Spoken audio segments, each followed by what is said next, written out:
Now, Kenyan banks' credit profiles face significant risks from the economic fallout of the coronavirus pandemic. Fitch Ratings says in a new report.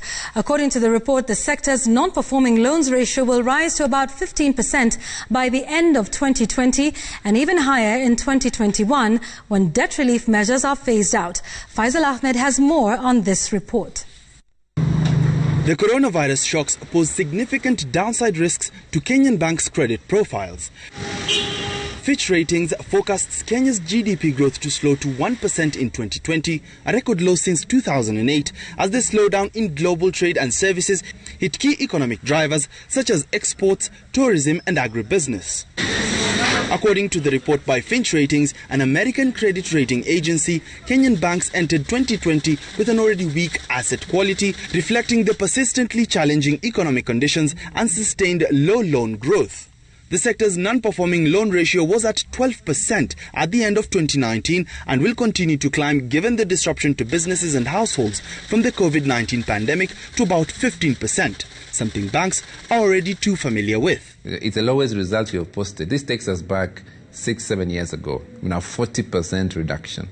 And you may say, well, what's happening? Are we in charge of our businesses? And I would say for all our investors, all our partners, what we are looking for, overall in terms of revenue, our business is growing by 22%. The issue is that at our provision levels, this is something that we think we have to be conservative today to provide for the eventuality of loss. Commercial banks lost 19.48 billion shillings in the 6 months to the end of June as COVID's economic disruption forced lenders to increase provision for debt defaulters, hurting the profitability of the sector. Products like savings, products like loans, products like insurance must all go digital. So it's a race to ensure humanity continues to observe the health protocols without compromising them.